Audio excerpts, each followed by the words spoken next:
नमस्कार दोस्तों। जैसा कि आप सभी को पता है, इसके पहले के वीडियो में हमने आप निबंध, धोखा निबंध, नाखून क्यों बढ़ते हैं और महाकवि की तर्जनी निबंध को पढ़ा है। आज हम साहित्य जन समूह के हृदय का विकास है। ये निबंध हम क्रमशः पढ़ेंगे जो यूपीएससी, एचईएससी के पाठ्यक्रम में और यूजीसी नीट के पाठ्यक्रम में लगे हुए हैं। तो चलिए पढ़ते हैं। प्रत्येक देश का साहित्य उस देश के मनुष्यों के हृदय का आदर्श रूप है। जो जाति जिस समय जिस भाव से परिपूर्ण या परिलुप्त रहती है, वे सब उसके भाव उस समय के साहित्य की समालोचना से अच्छी तरह प्रकट हो सकते हैं। मनुष्य का मन जब शोक, संकुल, क्रोध से उद्दीप्त या किसी प्रकार की चिंता से दोचित्ता रहता है, तब उसकी मुख छवि तमसाच्छन्न, उदासीन और मलिन रहती है। उस समय उसके कंठ से जो ध्वनि निकलती है, वह भी या तो फुटही ढोल समान बेसुरी, बेताल, बेलय या करुणापूर्ण गदगद तथा विकृत स्वर संयत होती है। वही जब चित्त आनंद की लहरी से उद्वेलित हो नृत्य करता है और सुख की परंपरा में मग्न रहता है, उस समय मुख विकसित कमल सा प्रफुल्लित, नेत्र मानो हंसता सा और अंग अंग चुस्ती और चालाकी से फिरहरी की तरह फरका करते हैं। नील कंठ ध्वनि भी तब बसंत मदमत कोकिला के कंठरव से भी अधिक मीठी और सुहावनी मन को भाती है। मनुष्य के संबंध में यह अनुल्लंघनीय प्राकृतिक नियम का अनुसरण प्रत्येक देश का साहित्य भी करता है।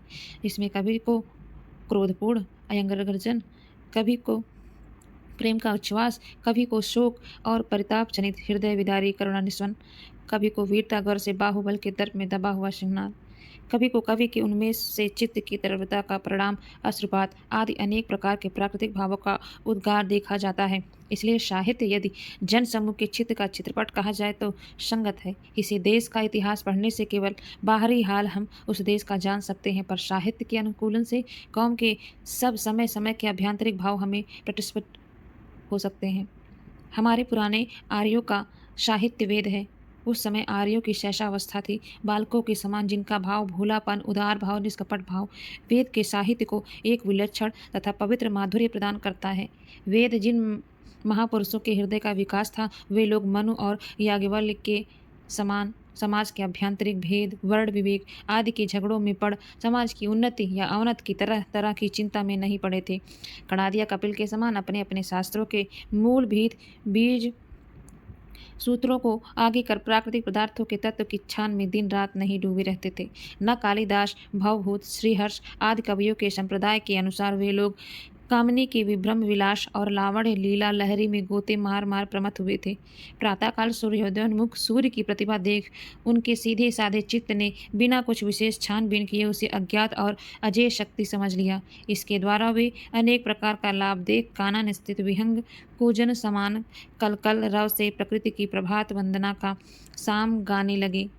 जलभार नत श्यामला मेघमाला का नवीन सौंदर्य देख पुलकित गात्र को कृतज्ञता सूचक उपहार की भांति स्त्रोत का पाठ करने लगे। वायु जब प्रबल वेग से बहने लगी तो उसे भी एक ईश्वरीय शक्ति समझ उसके शांत करने को वायु की स्तुति करने लगे इत्यादि। वे ही सब रे और शाम की पावन रचाएं हो गई। उस समय अब के समान राजनैतिक अत्याचार कुछ न था। इसी से उनका साहित्य राजनीति की कुटिल उक्ति युक्त से मलिन नहीं हुआ। नए आए हुए आर्यों के नूतन ग्रथिक समाज के संस्थापन में सब तरह की अपूर्णता थी सही, पर सबका निर्वाह अच्छी तरह होता जाता था। किसी को किसी कारण से किसी प्रकार का अस्वस्थता न थी। आपस में वे एक दूसरे के साथ अब कासा बनावट का कुटिल वर्ताव न था। इसलिए उस समय के उनके साहित्य वेद में भी कृत्रिम भक्ति, कृत्रिम सौहार्द, कपट वृत्ति, बनावट और चुनाचुनी ने स्थान नहीं पाया। उन आर्यों का धर्म अब के समान गला घोटने वाला न था। सबके साथ सबकी खान पान द्वारा सहानुभूत रहती। उनके बीच धार्मिक मनुष्य अब के धर्मध्वजियों के समान दाम्भिक बन महाव्याधिक सदृश लोगों के लिए गलग्रह न थे। सिधाई, भोलापन और उदारपन उनके साहित्य के एक एक अक्षर से टपक रहा।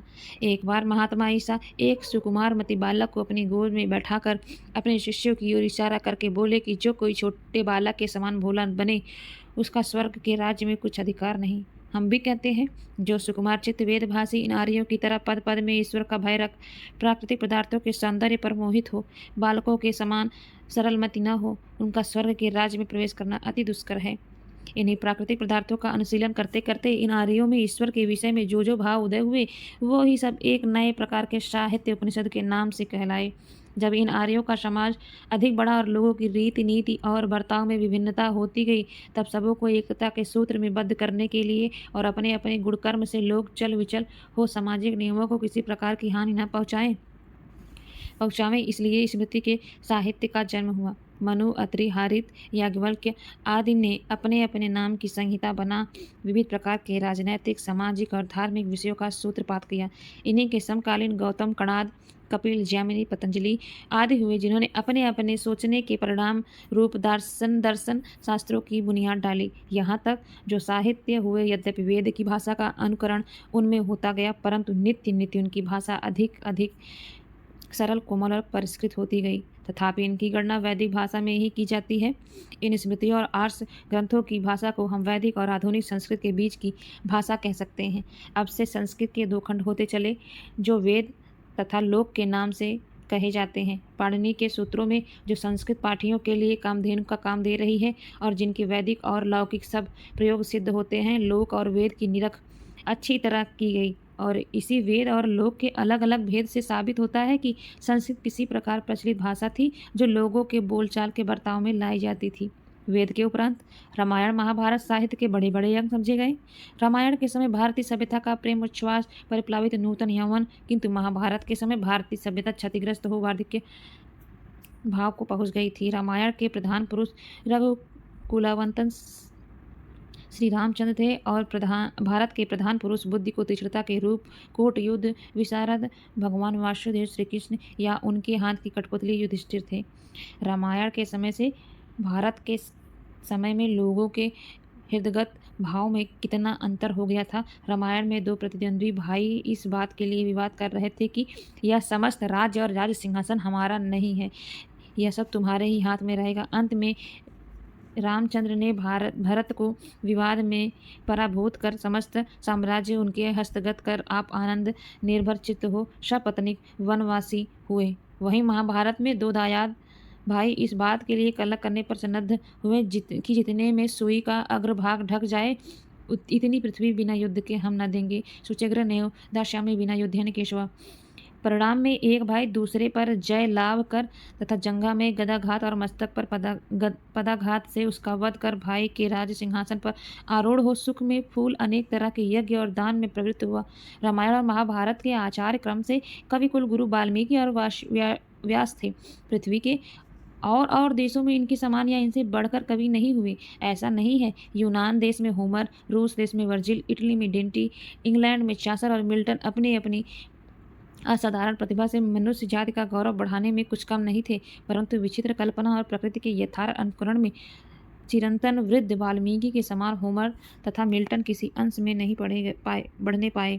इनकी कविता के प्रधान नायक श्री रामचंद्र आर्य जाति के प्राण, दया के अमृत सागर, गांधीर्य और पुरुष दर्भ की मानव सजीव प्रकृति थे।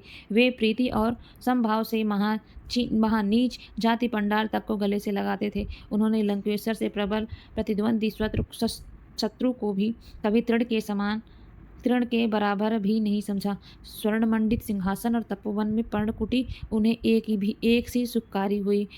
उनके स्मृत पूर्वा भी भाषित्व और उनकी बोलचाल की मुग्ध माधुरी पर लोभित हो दंडकारण्य की असभ्य जाति ने भी अपने को उनका दास माना। आह, धन्य श्री रामचंद्र का अलौकिक महात्म्य, धन्य वाल्मीकि की कल्पना सरसी, जिसमें ऐसे ऐसे स्वर्ण कमल प्रस्फुटित हुए। काल के परिवर्तन की कैसी महिमा है, जो अपने साथ ही साथ मनुष्य प्रकृति के परिवर्तन पर भी बहुत कुछ असर पैदा कर देती है। वाल्मीकि ने जिन जिन बातों को अवगुण समझ अपनी कल्पना के प्रधान नायक रामचंद्र में बरकाया था, वे ही सब व्यास के समय में गुण हो गई। जिनकी कविता का मुख्य लक्ष्य यही था कि अपना मान, अपना गौरव, अपना प्रभुत्व जहाँ तक हो सके न जाने पावे। भारत के हर एक प्रसंग का तोड़ अंत में इसी बात पर है। शत्रु संहार और निज कार्य साधन निमित्त व्यास ने महाभारत में जो जो उपदेश दिए हैं और राजनीति का काटव्यूह जैसे जैसे दिखाई है, उसे सुन विस्मार्क सरीखे इस समय के राजनीति के मर्म में कुशल राजपुरुषों की अकिल भी चरने चली जाती होगी। इससे निश्चय होता है कि प्रभुत्व और स्वार्थ साधन तथा प्रवंचना परवश भारतवर्ष उस समय कहाँ तक उदार भाव, संवेदना आदि उत्तम गुणों से विमुख हो गया। युधिष्ठिर धर्म के अवतार और सत्यवादी प्रसिद्ध हैं, पर उनकी सत्यवादिता निज कार्य साधना के समय सब खुल गई। अश्वत्थामा हत नरो वा कुजरो वा इत्यादि इतने उदाहरण इस बात के हैं कि विस्तार भय से नहीं लिखते।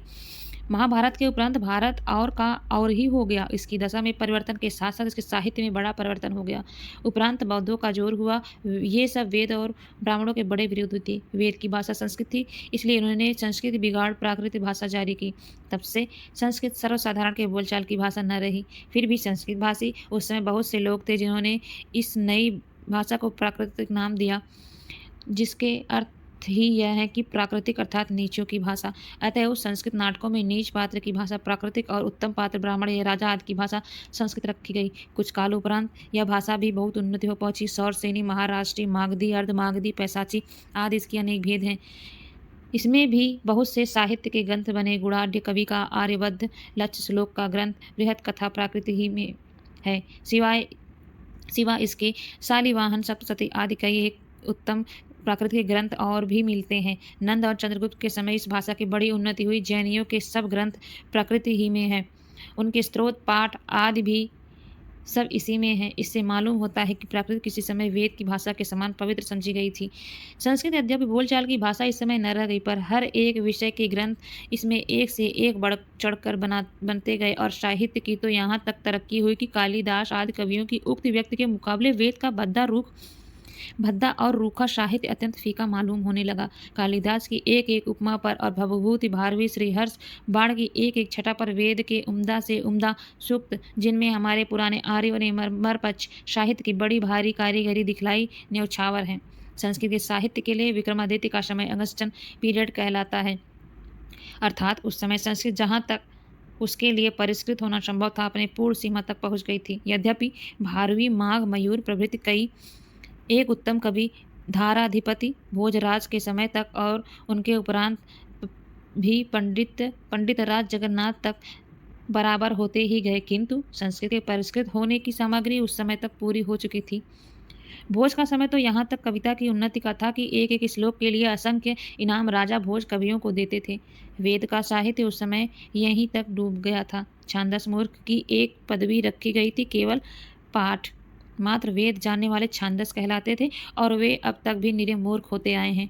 बौद्ध के उच्छेद के उपरांत एक जमाना पुराण के साहित्य का भी हिंदुस्तान में हुआ। उस समय बहुत से पुराण, उपपुराण और संहिताएं 200-400 वर्षों के हेर फेर में रची गई। अब हम लोगों में भी धर्म शिक्षा, समाज शिक्षा, रीति नीति प्रचलित, वह सब शुद्ध वैदिक एक भी नहीं है। थोड़े से ऐसे लोग हैं जो अपने को स्मार्ट समझते हैं। उनमें तो अलबत्ता अधिकांश वेदोक्त कर्म का यथोचित प्रचार पाया जाता है, सो भी केवल नाम मात्र को। पुराण उनमें भी बीच बीच आ घुसा है। हमारी विद्यमान छिन्न भिन्न दशा, जिसके कारण हजार हजार चेष्टाएं करने पर भी जातीयता हमारे में आती ही नहीं, सब पुराण ही की कृपा है। जब हम शुद्ध वैदिक साहित्य हम लोगों में प्रचलित था, तब तक जातीयता के दृढ़ नियमों में जरा भी अंतर नहीं होने पाया था। पुराणों के साहित्य के प्रचार से एक बड़ा लाभ भी हुआ कि वेद के समय की बहुत सी घिनौनी रीतियां और रस्मों को, जिनके नाम लेने से भी हम घिना उठते हैं, उन सब महाघोर हिंसाओं को, जिनके सबब से अपने अहिंसा धर्म के प्रचार करने में बौद्धों को सुविधा हुई थी, पुराणकर्ताओं ने उठाकर शुद्ध सात्विकी धर्म को विशिष्ट स्थापित किया। अनेक मतांतरों का प्रचार भी पुराणों की ही करतूत है। पुराण वाले तो पंचायतन पूजन ही तक से संतोष करके रह गए। तंत्रों ने बड़ा संहार किया। उन्होंने अनेक क्षुद्र देवता, भैरव, काली, डाकिनी, शाकिनी, भूत प्रेत तक के पूजन को फैला दिया। मैं मांस के प्रचार को, जिसे बौद्धों ने तमोगुण और मलिन समझ उठा दिया था, तांत्रिकों ने फिर बहाल किया। पर बलवीर की पुष्टता से जो मांसाहार का प्रधान लाभ था ये लोग फिर भी वंचित ही रहे। निसंदेह तांत्रिकों की कृपा न होती तो हिंदुस्तान जैसा जल्द न डूबता। वेद के अधिकारी शुद्ध ब्राह्मण के लिए तांत्रिक दीक्षा या तंत्र मत अति निषिद्ध है। ब्राह्मण तंत्र के पठन पाठन से बहुत जल्द पतित हो सकता है। यह जो किसी स्मृतिकार का मत है, हमें भी कुछ कुछ संयुक्तिक मालूम होता है। बहुत से पुराण तंत्रों के बाद बने, उनमें भी तांत्रिकों का सिद्धांत पुष्ट किया गया है। हम ऊपर लिखाए हैं कि हिंदू जाति में कौमियत के छिन्न भिन्न होने का सूत्रपात पुराणों को द्वारा हुआ और तंत्रों ने उसे बहुत पुष्ट किया। शैव, शाक्त, वैष्णव, जैन, बौद्ध इत्यादि अनेक जुदा जुदा फिरके हो गए, जिनमें इतना दृढ़ विरोध कायम हुआ कि वो एक दूसरे का मुंह देखने के रवादार न हुए। पर परस्पर का एका और सहानुभूत कहाँ रही। जब समस्त हिंदू जाति एक वैदिक संप्रदाय न रहा तो वही मशल चरितार्थ हुई कि एक नारी जब दोषे फंसी, जैसे 70 वैसे 80। हमारी एक हिंदू जाति के असंख्य टुकड़े होते होते यहाँ एक खंड हुए कि अब तक नए नए धर्म और मत प्रवर्तक ही आते हैं। ये टुकड़े जितने वैष्णवों में अधिक हैं उतने शैव शाक्तों में नहीं, और आपस में एक का दूसरे के साथ मेल और खान पान जितना कम इनमें है उतना औरों में नहीं। राम के उपासक कृष्ण के उपासक से लड़ते हैं, कृष्ण के उपासक रामोपासक से इत्तेफाक नहीं रखते। कृष्णोपासकों में भी सत्यानासीन अनन्यता ऐसी आड़े हैं कि यह इनके आपस ही में बड़ा खटपट लगाए रहती हैं। प्रकृति के उपरांत हमारे देश के साहित्य के 2 नमूने और मिलते हैं, एक पद्मावत, दूसरा पृथ्वीराज रायशाह। पद्मावत की कविता में तो किसी कदर कुछ थोड़ा सा रस है भी, पर पृथ्वीराज रायशाह के में तारीफ के लायक कौन सी बात है यह हमारी समझ में बिल्कुल नहीं आती। प्राकृत से उतरते उतरते हमारी विद्यमान हिंदी इस शकल में कैसे है, इस बात का पता अलबत्ता रायशाह से लगता है। मतांतर के साथ ही साथ हमारी भाषा भी गुजरात, मरहठी, बंगाली इत्यादि के भेद से प्रत्येक प्रांत की जुदा जुदा भाषा हो गई। इन एक देशी भाषाओं में बंगाली सबसे अधिक कोमल, मधुर और सरस है। मरहठी महाकठोर और कर्णकटु तथा पंजाबी निहायत भद्दी, कठोर और रूखेपन में उर्दू की छोटी बहन है। अब अपनी हिंदी की ओर आइए। इसमें संदेह नहीं, विस्तार में हिंदी अपनी बहनों में सबसे बड़ी है। ब्रज, बुंदेलखंडी, बैसवरी तथा भोजपुरी इत्यादि इसके कई एक अवान्तर भेद हैं। ब्रजभाषा में यद्यपि कुछ मिठास है, पर यह इतनी जनानी बोली है कि इसमें सिवाय श्रृंगार के दूसरा रस आ ही नहीं सकता। जिस बोली को कवियों ने अपने लिए चुन रखा है वह बुंदेलखंड की बोली है। इसमें सब प्रकार के काव्य और सब रस समा सकते हैं। अपनी अपनी पसंद निराली होती है, भिन्न रुचि लोकः। हमें बैसवारे की मर्दानी बोली सबसे अधिक भली मालूम होती है। दूसरी भाषाएं जैसे मरहठी, गुजराती, बंगाल की अपेक्षा कविता के अंश में हिंदी का साहित्य बहुत चढ़ा हुआ है तथा संस्कृत से कुछ ही न्यून है। किंतु गद्य रचना प्रोज हिंदी का बहुत ही कम है, पोच है। सिवाय एक प्रेम सागर सी दरिद्र रचना के इसमें और कुछ नहीं जिसे हम इसके साहित्य के भंडार में शामिल करते हैं। दूसरे उर्दू इसकी ऐसी रेड़ मारी हुई है कि शुद्ध हिंदी तुलसी, सूर इत्यादि कवियों की पद्य रचना के अतिरिक्त और कहीं मिलती ही नहीं। प्रसंग प्राप्त अब हमें यहाँ उर्दू की साहित्य की समालोचना का भी अवसर प्राप्त हुआ, किंतु यह विषय अत्यंत ऊब पैदा करने वाला हो गया। इसे यहीं समाप्त करते हैं। उर्दू की समालोचना फिर कभी करेंगे।